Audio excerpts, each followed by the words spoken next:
Hello. Yeah. Welcome, everybody. It's so nice to see all of you here and so many familiar faces, but also some young faces, which is always good at the book launch.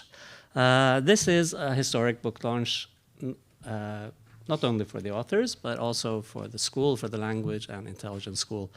This is the first book launch that the school has had since it became part of the Norwegian Defence University College in 2020. So this is a cause for celebration. And to celebrate something as technologically complex as this, I've decided to move into the future as well, and I have my notes on my phone for the first time ever. So we'll see how this turns out. So we're all here to hear about the book Navigating Uncertainty Using Foresight Intelligence. And I think most of us are very interested and excited to hear the discussion about the book. But before turning the floor over to this trio, I have to use the opportunity to say a few words about the school. First of all, for those who don't know me, my name is Jonas Bjørnebye. I'm the Vice Dean at the Norwegian Defence University College, which the Language and Intelligence School is part of. As you may know, the Norwegian Defence University College is a very young entity as well. It came to be in 2018 and is really a collection of all the different schools that the Norwegian Defence had, which are now collected together under one umbrella. Eight units, 7 schools and 1 research institute. And the Language and Intelligence School is the youngest of these units and only joined the Defence University College in 2020. So, there are great changes in the world, obviously. There are also great changes in how we look at intelligence and especially intelligence education.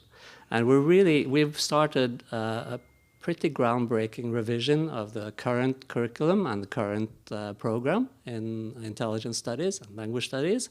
And we're looking to expand as well. I think the Language and Intelligence School will be one of the most important schools for intelligence professionals in Norway going forward. And I'm really, really excited to see what's going to happen. So the Norwegian government just launched a long-term plan for the defense sector, and that stresses the importance of an intelligence-driven defense. And I think we're just now starting to have the conversation about what that means. What is an intelligence-driven defense? And not least in the context of a whole-of-government approach to intelligence. And if that wasn't enough, it's also vital to understand the role of intelligence within the Norwegian concept of total defense. Which brings me to the subject of this book. As an educator, I would briefly like to point to 2 aspects of the book that might not be touched upon in the discussion, but very important to me as Vice Dean of the Defence College. I think these 2 points will have bearing on how we understand intelligence-driven operations in the context of total defense, and not least on how we educate intelligence professionals to meet this challenge. So the first point is that the cases presented in this book bridge the gap between theory and practice, which is often too wide in intelligence studies, at least in Norway, that is. And seeing the connection between theoretical models and the processes and procedures of day-to-day practice can be difficult for the budding intelligence practitioner. In Navigating Uncertainty Using Foresight Intelligence, the authors explore complex issues in a hands-on manner that makes it a great starting point to understand the actual applications of theoretical models. And secondly, this book also bridges the gap, I think, between defense and business intelligence in a natural way. I believe this is going to be essential if we're to succeed in building an intelligence-driven total defense model, which also incorporates all the resources, the know-how, and the innovation of the private sector. So these are perspectives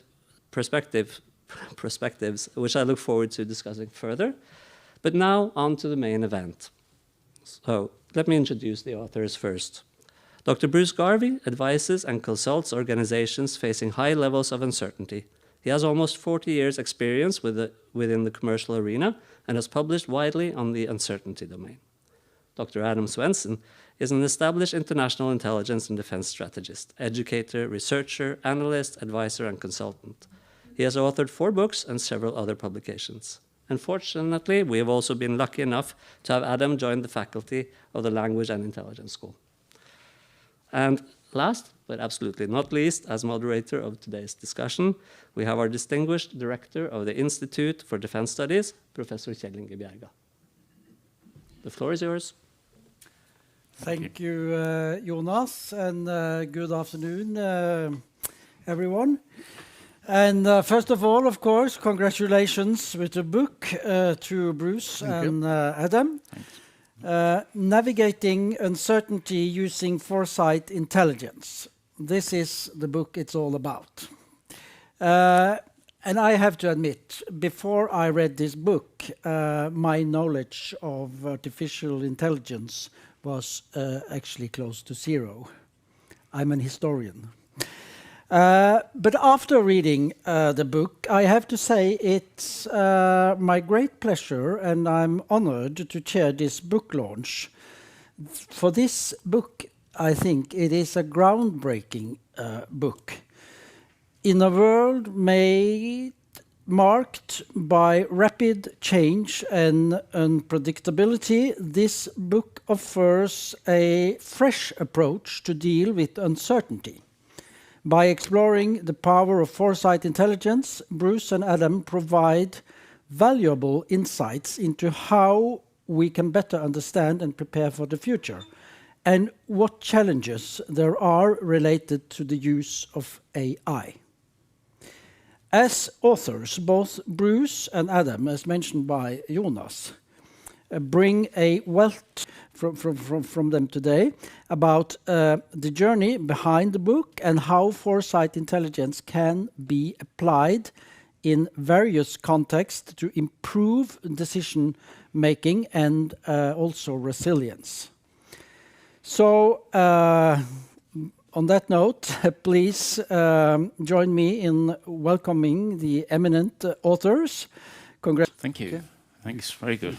So, by way of introduction, we thought we'd present a few slides. So I'll stand out the way so you can see them. To introduce the core content of the book to you today, so you have an idea really what we're all talking about. So, without further ado, a bit of agenda for what I'm going to talk about in the next few minutes. We'll talk around. We're going to answer these questions of what's the book about, and then the next big question of why have we written this book? Why is it important? Why is it relevant? And why should you go out and read it? We then will move on to some wider insights into this issue of testing Gen AI, so particularly generative AI that we deal with in the book, and then examining the area of digital twins. And then we also wanted to look at areas beyond, including this issue of a new scenario process. I'm not only focused on cyber, the main example we've used throughout the book, but also looking into other areas beyond. And then finally become some overall conclusions and takeaways. And this brings us next to this concept of causal AI, which might be very new to a number of people here, and how it relates and can work in interaction with particularly Gen AI. And then we finish up with some ideas for some next steps, where we want to go next with the research work in the book here. And then finally, an opportunity to open up for some questions and answers and wider discussion. I was just going to say that we went through a bit of a journey. We were producing a series of white papers. So we started out, didn't we, in, I suppose, the cyber intelligence and looking at methods, a way to address complex problems. And then probably about 3 to 4 months after we've been producing some of these white papers, which have been adapted to go into the book, we were hit by this tsunami of interest in ChatGPT, which suddenly kind of come whoosh like that. And it got all a bit silly. But one of the things that came up is that we not transferred that from these initial series of papers about cyber, and it came up with the whole concept of estimative language, because particularly if you're looking at prompt engineering, you're looking at what do we mean by possible and so on. So we moved in slightly not so much away from the cyber world, but into this area of probabilistic language as well. And we looked at a particular application with Twin Cities. We then actually started getting our hands dirty with Chat and Bard, or now Gemini, to see what was going on, and then to which should we say. The jury's still out. I mean, I'm just summarising our experience there, but we did actually try to use Chat and Gemini in the real world on a particular process and method. This kind of pushed into the areas of foresight and also into scenario planning. And again, we became increasingly aware that the current state, this is our opinion, of scenario planning with just the four scenario models really wasn't sufficient to address the dynamic, non-linear complexities of the real world, and therefore should you be looking at something like AI to help you speed up the process of constantly changing decisions because of outliers and weak signals and stuff coming in on a continual basis, rather than being stuck in a rather rigid planning platform. Sorry. Yeah, Okay. no, so it very much takes us through this journey, and so the book really represents that journey through these different steps. As Bruce says there, we started developing month by month, producing a white paper, and then we eventually updated those, and those figure in the first part of the book. And then by the time we got to the Gen AI systems, that really then took us onto this idea of Causal AI, which we'll talk about a little bit more in a moment. Second half of the book, actually, we decided to add in what we describe as an alternative scenario planning process, looking at how we can bring in elements of new software, and also where the Gen AI tools could work, could help. And the idea was, again, to address this issue of the level of complexity encountered with the uncertainties for any of these foresight problems, to address these real-world problems. And actually, our main argument was to really focus on beyond sort of four scenarios, because we're looking at a lot of doing our sort of literature surveys, literature reviews. We're discovering that everybody, pretty much in the business sector, even in military defence sectors, quite often just flag up four scenarios. So that made us think, well, trying to capture complexity with just four scenarios, or four scenario options, as we describe them, is pretty limited there. Moving on to kind of why this book then, so that grander question, that covers what the book covers. So why do we want to look at this book? Well, as Bruce said there on the journey, Open AI and ChatGPT had sort of exploded onto the scene. Suddenly everybody was sort of trying it out and trying to see what it could do and what it couldn't do. And so we decided to try and look at that sort of hype that was surrounding it at the time and try and address some of the expectations, so a degree of expectation management, as we call it, relating to these technologies. And then the same again with looking at the digital twin areas. And so our motivation there was really to better understand these types of technologies or their disruptive, or at least so-called disruptive tech.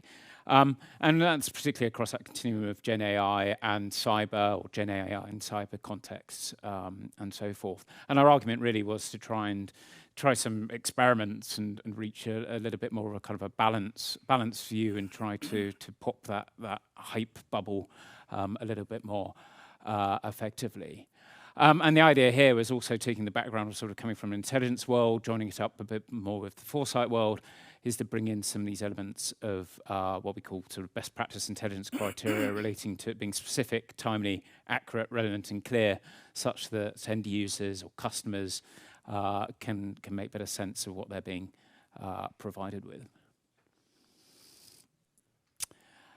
Moving on to some of these wider insights then. So as we've already mentioned there, a motivation as we're working through these white papers was this testing of Gen AI, but we also wanted to go beyond that. Individually, both of us had worked on a number of different publications previous books, so Bruce's book there, Uncertainty Deconstructed, looking more at the uncertainty domain. And then I'd also worked myself previously on another book called Intelligence Engineering. And we also found that our two methodologies actually fitted together quite well, and we wanted to explore that combination, how we could go from sort of this intelligence world and intelligence methodologies and approaches, intelligence analysis, intelligence assessment, and then bring it into much more over to the futures and foresight dimension. And the key idea there was really to get from our classic situation awareness and understanding the situation you might be in to look to more sense and decision-making areas. And again, we wanted to test the value of AI tools in these kind of these places, and particularly with this idea of decision support, be it through scenario development and a number of other business methods, tools and techniques. And that's where we sort of came across to testing with particularly red teaming. And again, as I say, the concept of digital twins and how they fit in this domain. And just showing up on the slide here, we've got a number of, so we produce, as we said, a number of per month, these white papers. And then these are the previous books that a lot of this present book are based on. In terms of continuing our wider insights and testing the Gen AI approaches, the idea was to range across the conventional sort of operational strategic levels that are encountered in sort of both business worlds and also in the military, defense and technology domains. And the way of doing this was, again, looking at the idea of using scenarios and to present them as a series of these viable strategic options.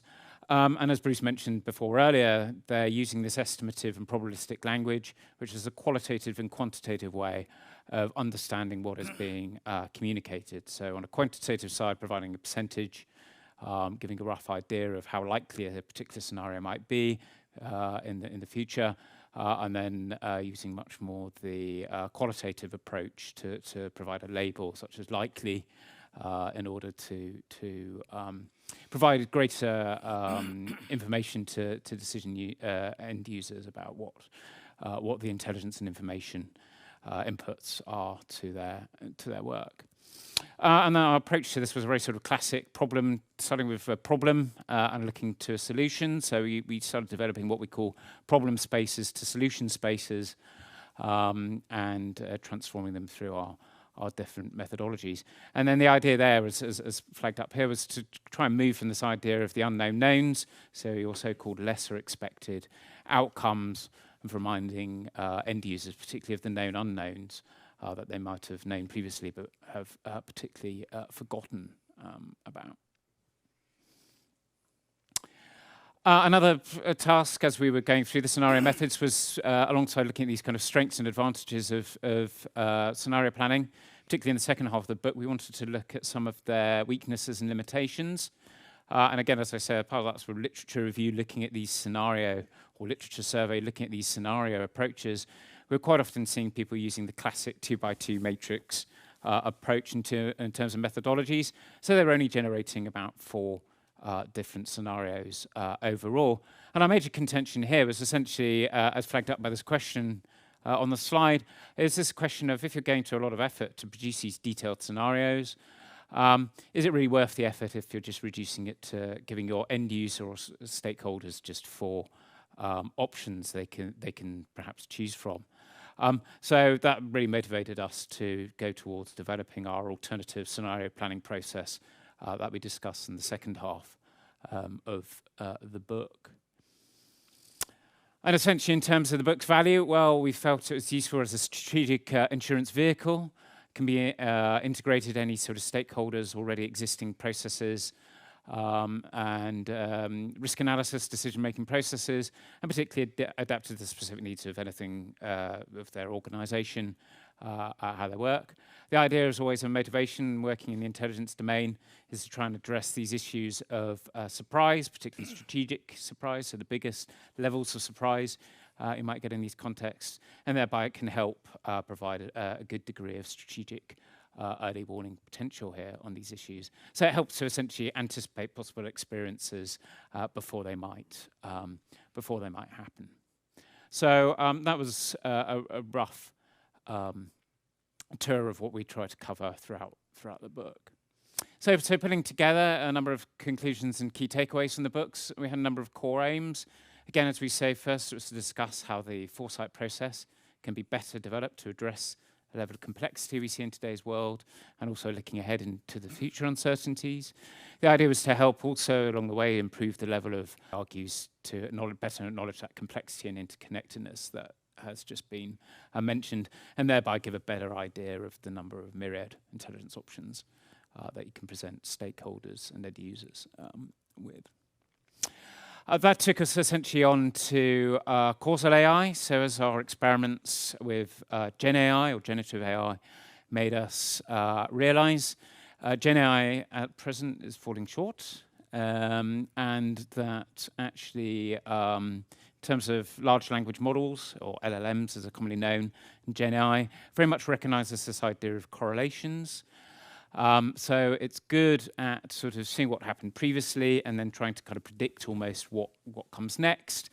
So it relates very much to what Daniel Kahneman uses as thinking fast, or system one type thinking.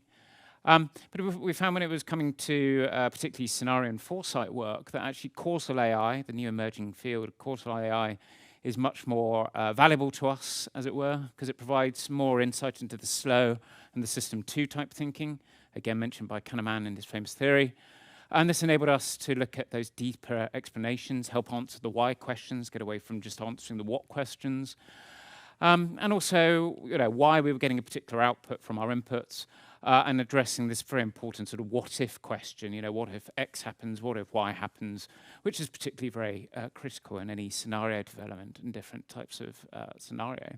So essentially we arrive at in our final conclusions in the book, this idea of providing a combination of the manual or the mandraulic type approaches to processes and contexts, and again, for the motivating this idea of trying to better navigate conditions of uncertainty, uncertain futures.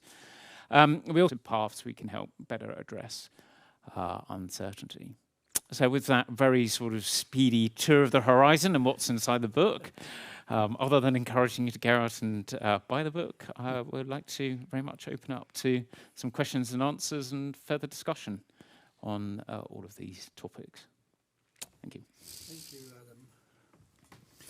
I will try to open up for questions and comments from the audience, but first of all, I will use my privilege as moderator to ask some questions myself.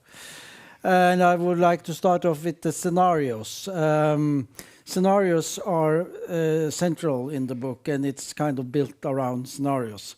But also, what I like about cyber in terms of it as a domain is it's a domain in and of itself, and I quite often say this, but it also links up the others, the other domains that are out there as well. So by focusing our cases on these cyber examples, it also enabled us to go beyond just cyber. And I thought that brings us back to the title of the book, this idea that it is cyber, but we're also looking beyond just cyber. Yeah, because I think that if you're looking at some form of disruption in the cyber world, that's not just cyber itself. That's affecting the pharmaceutical industry. It's affecting the defense industry. It's the context of what cyber does. It affects every aspect of life that we're doing today. And that's from sort of doing your cash card through to very sophisticated running power generation systems and whatever. And I don't think we realise how vulnerable we are, and I don't think we have tremendous resilience in the case of any form of cyber attack. And we're not talking about whether that's a terrorist attack or a state-engineered attack. It could be some nerd out in Paraguay somewhere who just wants to be a bit mischievous. And you don't have to take down the whole system. You just have to take one part down of it. And it's very scary. We saw, I think, was it the CrowdStrike? I don't know whether that was known about in Norway. And that was just one instance. And that wasn't a case of terrorism. That was just someone who screwed up on transfer of an updated system. So I think that cyber covers all those particular areas, and they are very, very much concerns. And it's not just about the technology; it's actually also about the reaction of us humans to this technology. I've told one or two people on this trip, I was actually taken aback. I don't do a lot of flying around, but I came by, I bet, as this is on a video, I better not say the airline, but sure, I flew on an airline to Oslo. But at Gatwick, they had you don't speak to people, you speak to a machine, as you all well know. And we're all used to this in the supermarkets and putting your swipe cards, etc. But here, in order to get my pass to get on the plane, you could do it by your card or the reference number, and the third one, which I did because it was right in my, was through the passport. And I thought, hang on, and I put my passport in, and it produced my boarding pass. I thought, well, I know this how it can be done, but it's a bit scary to think that your passport it's quite vulnerable to someone actually hacking that. Where else is information about my passport? It's, excuse my language, it's bloody everywhere. And that is slightly the frightening part. And that's why I think that cyber is not just for the techies and the geeks. It's something that everybody should be aware of, no matter what business sector, no matter what job. And I think we are in the danger of being taken over by default. We need to be a lot more aware to these particular dangers. I don't know whether that answers the question. Well, cyber, sure, it does. Yeah. I mean, cyber also crystallizes a lot of the problems, Yeah. because we're also taking quite a problem-orientated approach to finding a solution as well. Cyber also worked well in that area because you're dealing with one problem, particularly in the cyber domain, say in cyber physical context or supply chains, and then suddenly another problem will crop up somewhere else. So this idea of being agile and on your feet and being able to take from one problem and then go to find one solution, but then you've got to find quickly another solution. So and elaboration, of course. You mentioned several times during your presentation, and it's also very central to the book, this estimative or probabilistic language thing. Can you easily explain to me what is exactly estimative probabilistic language? And I'm also curious what motivated you to further examine this area.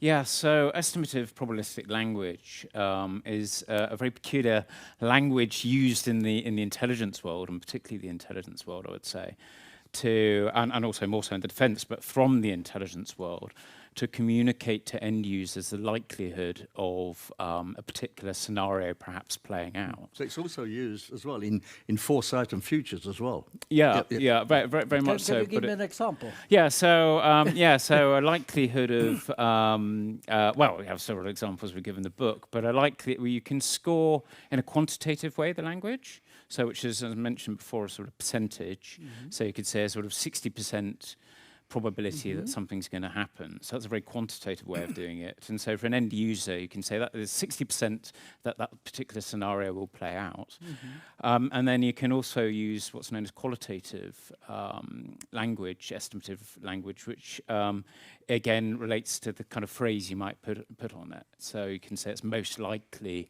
or something along those lines. Mm-hmm. And in fact, we test a number of these different types of phrases to see which ones are good, which ones are bad, and quite frankly, which ones are pretty ugly throughout it to tap into a popular. The issue phrase. Also in the futures and foresight area, it's been quite common for people to use, and those of you who've worked in that area, things like the terms are possible, plausible, probable, unlikely, and whatever.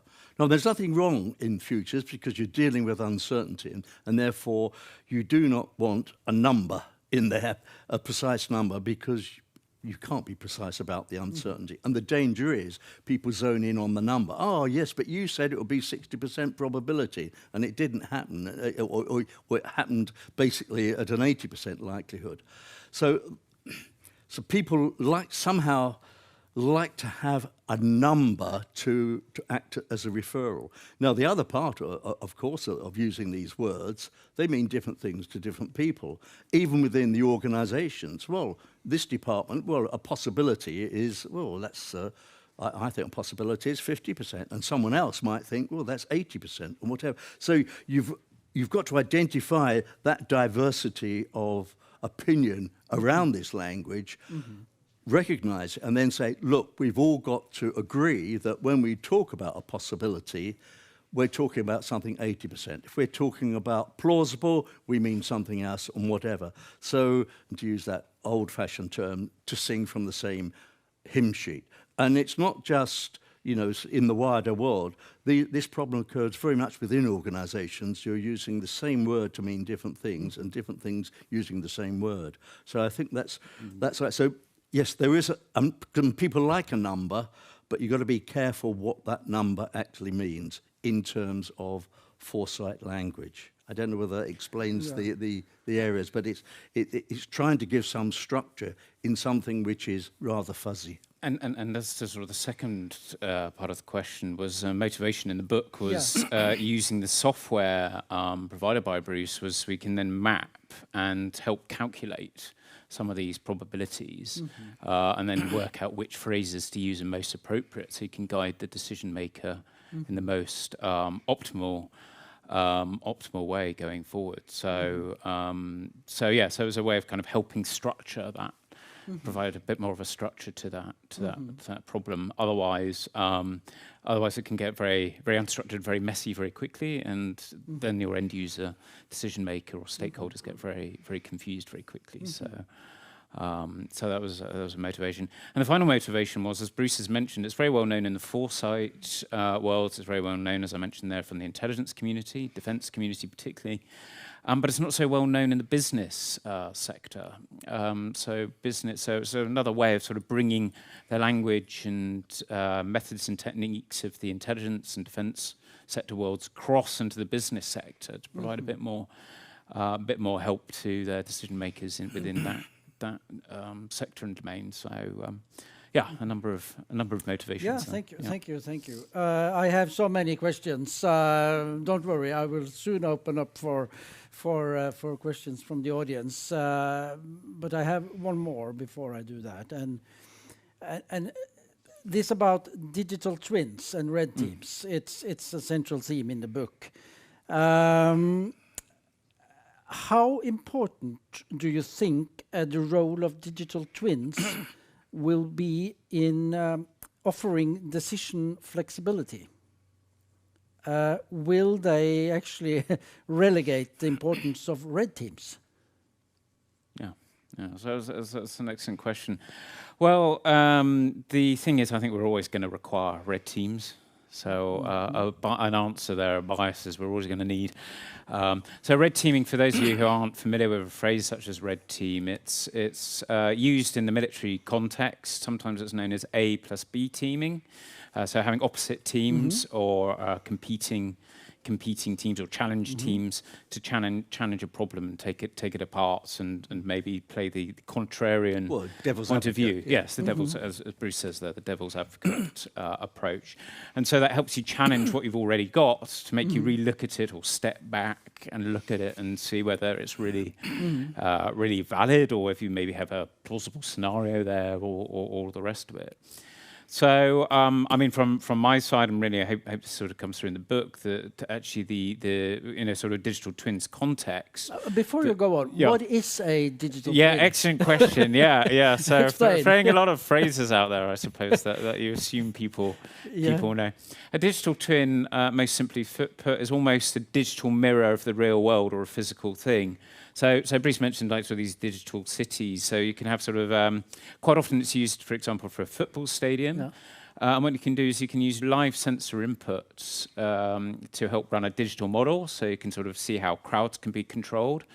and then you can test something in a digital twin context, and then you can run it in the real physical world. So maybe you say, okay, we get a blockage of football fans here.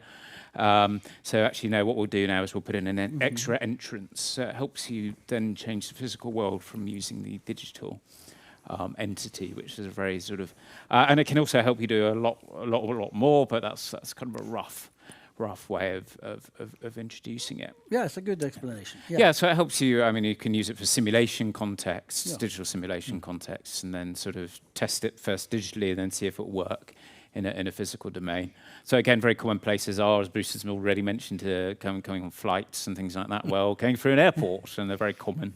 There's a lot of airports operate on this basis. Bridges are operated on this basis, and so forth. So it's very widespread use. Yeah. But as I said, that the digital twins are used for what almost like physical entities, because it's relatively easy to digitize the design of a bridge and workflows. That's been going on for a number of years now. But of course, with AI, people are seeing, well, can we use them in a more qualitative, slightly more abstract area?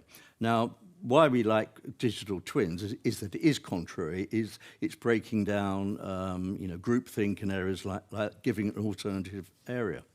One thing I should say that when we experimented with AI, one of the areas that we came across, and you probably heard about that certainly ChatGPT hallucinates a lot, so it makes up stuff that really isn't true several times, or it will answer a question, the same question, in multiple different ways on different days and at different circumstances. So we thought, well, this might be quite useful. If it's going to be contrary and awkward like that, can't we use that as an avatar for a red team? You know, the awkward so-and-so who comes up with awkward questions. Anyway, put this into a particular question into the system. And both we were working with Bard and with and ChatGPT. They got very ethical with us, and they said, "I'm sorry, the question you've asked is unethical, and we can't provide you any information." And I tried to get round it, so, with a bit more prompt engineering. No joy. So, here was something. Oh, great! I can actually use the weakness of ChatGPT.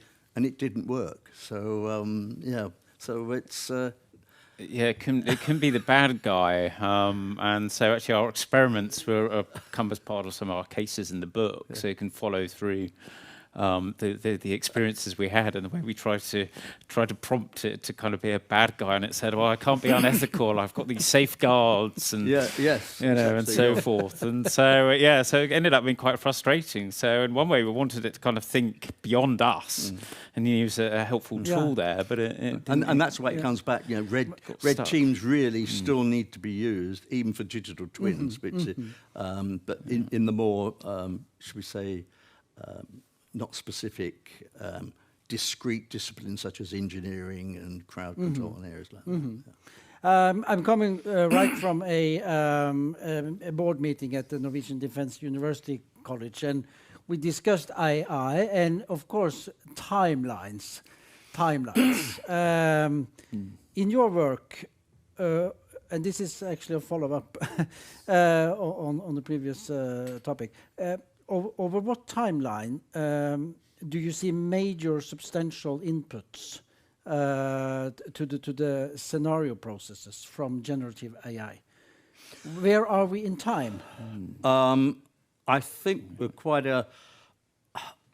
When I say, I'm using probabilistic language here now, I think we're 4 to 5, in terms of the processes that we imagine to improve the scenario process. I'll go a bit more detail of that in a minute. I think we're 5 years, but I could be wrong. It could be 3 years, or it could be 10 years. It's changing at such an exponential rate. I defy anyone to actually say that in so many years' time we will be in a position to... All I can say is that it will be better than it is today. And I think that where the hope for AI, in particularly scenario planning, and we've identified the weakness of scenario planning is that A, there are only 4, and it's usually a fixed timeline, and it takes a lot of people and resources, and you spend all the time developing it. 6 months later, you've got your 4 scenarios, of which the real circumstances have evolved, they've mutated, and you've got outliers, you've got weak signals coming in. It's changing. So you need more scenarios because the environment is changing all the time, but then you come up against the current problem of time, money, and people. Can AI help us to truncate, shorten that decision cycle so you can constantly feed it? In theory, it should be able to do it, but we're not there yet. And I think that's where the interesting research will be, in particular with scenarios, trying to look at the improvements over the years, whenever that might be, into speeding up the processes, not just of scenario planning, but other complex decision support systems as well. So I think that I am hopeful, but we're not there yet. So we did some collaboration during the course of the book with some students from Bates Business School in London. Yeah. And again, they looked at ways, so this idea of timelines. Essentially there, you have this sense, as Bruce mentioned there is quite a bit of uncertainty, surprise, surprise, surrounding such timelines. But by engaging with these different tools, you sort of can help bring them into more into focus. I'm hearing 3 to 10 years. We will see substantial inputs to the scenario process. That's it's only probabilistic. But I'm not being dogmatic about 3 to 10 years. Okay. It could be 2 years. And of course, and at the moment, most of the AI on LLMs, they're based on effectively correlation. Okay. And I think what we need causal AI, particularly if you're looking at futures and foresight, because my understanding of what the generative AI tends to do, it looks at historical data and interprets that, but it is not clever enough to make assumptions and deductions about what could happen in the future. Yeah. Causal AI may be able to, I'm not saying it will, but I think it's a better option than, shall we say, the traditional LLMs and generative AIs that are around. Yeah, if you use them both in harmony with each other, I think then you're getting closer to getting the types of answers that it sounds like you want. Yeah. The great cop out of this distance, which of this discipline, which I love, is that yes, it's uncertain, and I can't answer it. So there we are. Okay, this is very interesting, and the time is flying. So it's time to include the audience. Are there any questions, comments to what you've heard so far? Gentleman on the first here. I'm not an expert in any way in this area. Yes, use the mic. But my goodness, the title is very relevant today. Navigating uncertainty using foresight intelligence. And I focus on the word beyond, not the cyber. Have you had any opportunity to test it on any of the defense, security, geopolitical challenges we have today?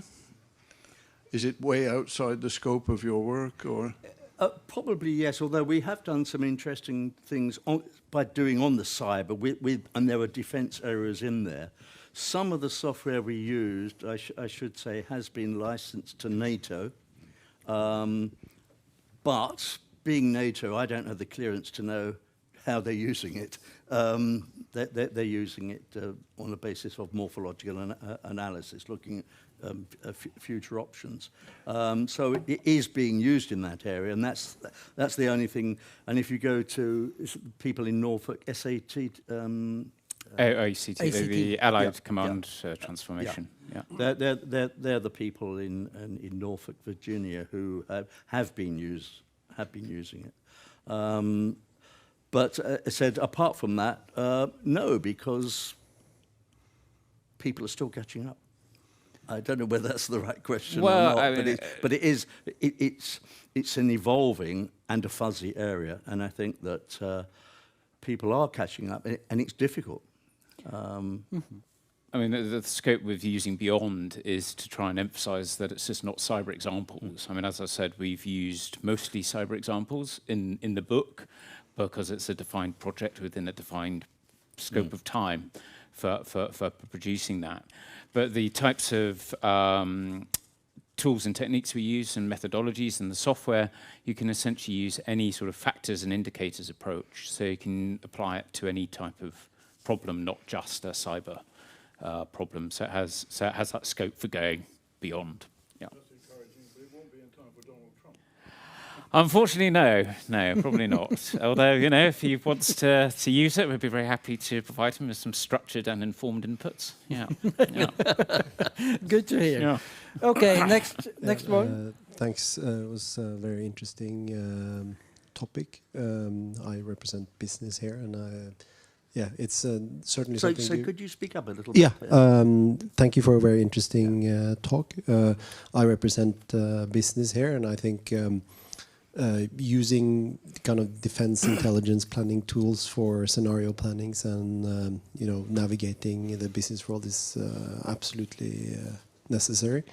I was just curious more about which models did you use? How long ago did you write this? Because the rate of change in that field is so rapid now. So did you use 01 or did you use 4.0 or when you use ChatGPT? And did you have any kind of special agents that you developed trying to use this, or did you just go in the normal prompt window? Or and this Causal AI, which models are you using there? Yeah. Well, I was going to say on the chat, you're absolutely right. Two issues here. We did go for the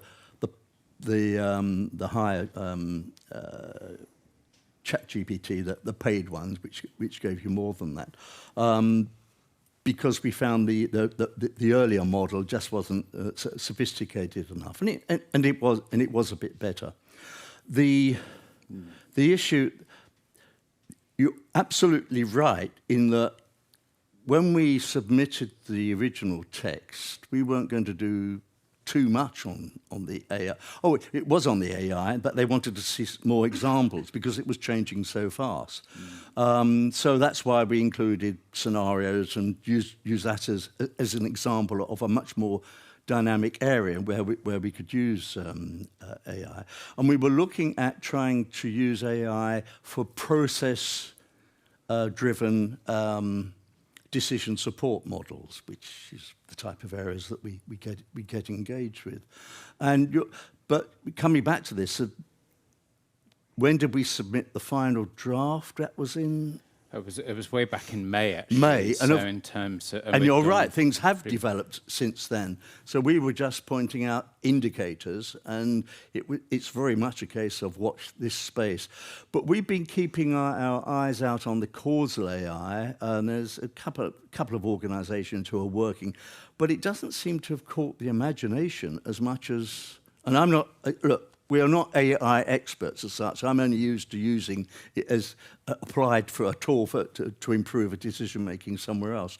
And everything is getting overexcited about Gen AI, which I think is wrong. People are looking too much at the historical data and not at the causal implications. That's where we feel that the research should go. I mean, just moving forward there, I mean, there's scope for these technologies. The more tailored you can make them to your own process. Yes. So if you use the API method that you can then connect up, seems to be the most promising. The problem is, I suppose, one element then is you're already constraining the model. So there's a bit of a catch-22 when you're dealing with these models. You're sort of creating these models, but then you may be overly, as we found with prompt engineering, you end up spending so much time doing the prompt engineering, and you're prompting it so much that actually it becomes, as Bruce mentioned earlier on this issue of resources, you're spending more time tasking the thing to try and give you the answer that feels as relevant or you can validate or all the rest of it than you do actually, so you might as well just kind of do it manually. If it's, say, writing a scenario narrative or a short bit of text and that kind of thing. So so it's just a case really of rather saying, you have a hard and fast solution, it's constantly evolving. So in a way, you're kind of constantly experimenting with these systems, and whether you get much beyond the experimental stage is questionable. And then you've got this problem, scientific replicability. Can you replicate what you've done previously? And each time we came back, tested, used the same prompt, and we got a different answer each time. And so you've got a huge problem there. And of course, you can't see enough into, say, these big tools such as ChatGPT, too much black box. But I think we got some value out of it. We identified where it wasn't working at all, like identifying the, strangely enough, key parameters to a particular problem. It was literally all over the place. One of our processes is that we'd end up with a configuration of a particular solution in our software. And we said, convert this to a narrative, because it takes quite a bit of time to do that manually, even. And so we thought that AI could do it a lot quicker. It wasn't too bad at doing that. It wasn't perfect, so I think there are elements in processes which can be sped up, but not the whole process, like a Delphi process, or some of the strategic options analysis methods that we're doing. It's doing bits and parts, and we just have to wait until it gets better. But yes, there is hope on the horizon, but still keep knitting away at from the same old patterns. It's very useful there. What I think it has helped us is it's allowed us to actually envisage what could be, what it could do, and where we feel that the interests in development and research should be going, as opposed to just saying, "Oh, isn't it wonderful, ChatGPT? I'll put this in and see and accept everything that comes out." So you've got to play around with this stuff, and problems are as good as problems are as valuable as having successes, because they actually teach you something far more realistic as to how the eventual outcome to that process would be coming along. Can I just show one slide up there? Go ahead. One of the... if I can just come over there. Sure. I'd like to wander around. This was a slide. I call this the risk spectrum and the uncertainty conundrum. People used to get confused between uncertainty and risk. Now, 20 years ago, people mainly spoke about risk, and they didn't talk about uncertainty until the crash came along, and then we had COVID, and then we had a few. So people started getting it. Oh, it's not risk; it's real uncertainty.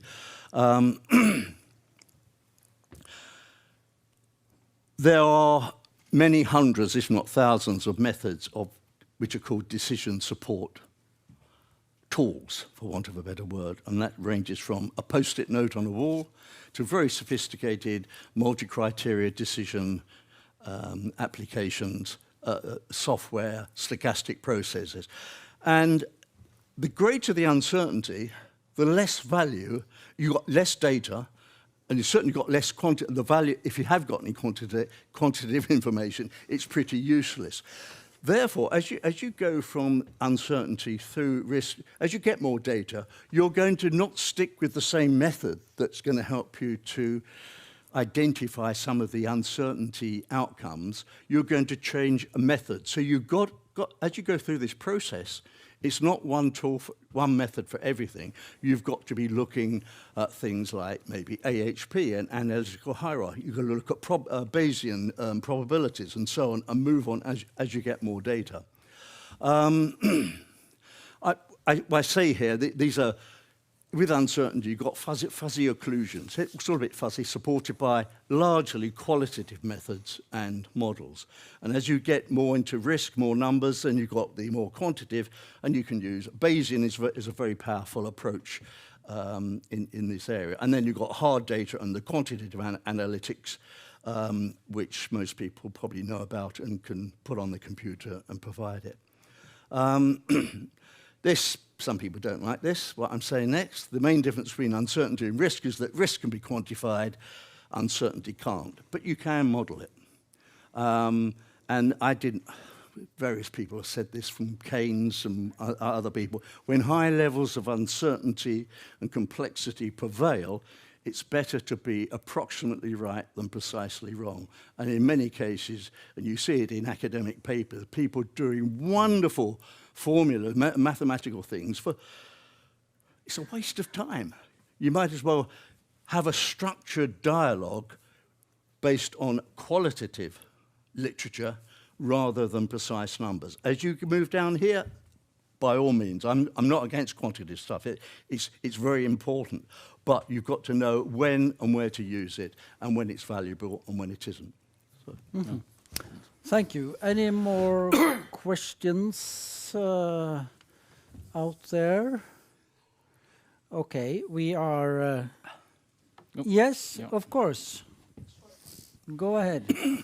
It'll be a short question. I'm just wondering about the use of AI and how can we really trust the predictions made from AI? We use this argument, people say, well, I would use it as a junior research assistant at best. It will get better because a junior researcher has to be monitored. He's looking at the wrong data. It's good in parts, and this might sound a bit heretical. Don't forget, you've still got Google and you've still got Wikipedia, and of course Wikipedia does probably a bit more validation of some of the answers there. So I'm not writing AI off. I'm just not getting over-obsessed with using it for everything at the moment. It's probably quite good just to kickstart something and get the as an alternative member of your team, but a junior member of the team with lots of flaws. Yeah, it's very useful, as Bruce mentions there, as a sort of testing your areas. But yeah, in terms of full validation, there are always lots of other sources to go out there to test against. And, we have got and this is a real case example. It is in the book. A friend of mine who's an experienced aeronautical engineer. He worked on Aerobus, some of the wing structures. He works in structures.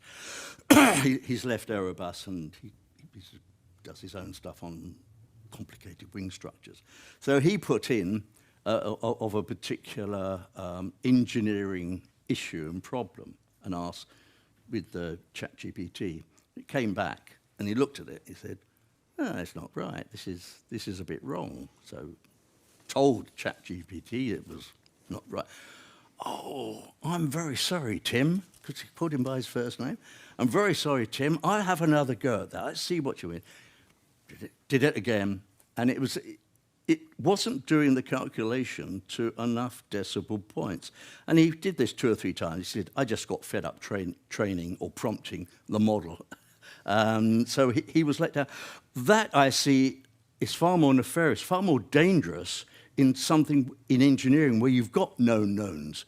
You know, these are formula which have been written down for decades, if not centuries. And if it can't get those right on something as a structure, which could collapse, if it's, and I think the danger is with students who are doing their homework or their project work using.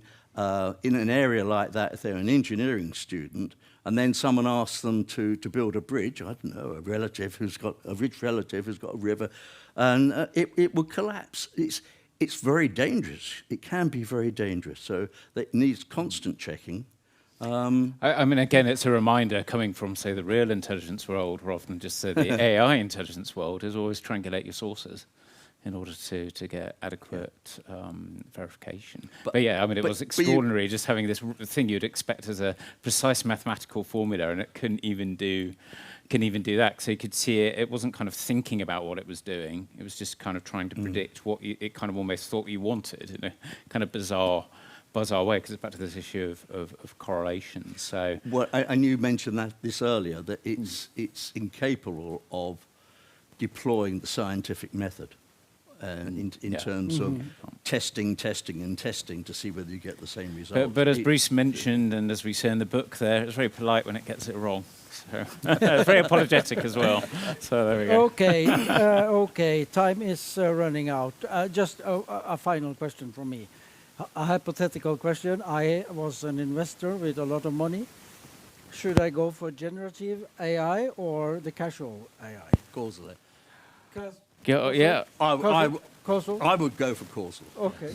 I would say probably causal, because by the time you got to the sort of asking a deeper question of why, you've already gone beyond the sort of the question of what stage. So yeah, probably better bet.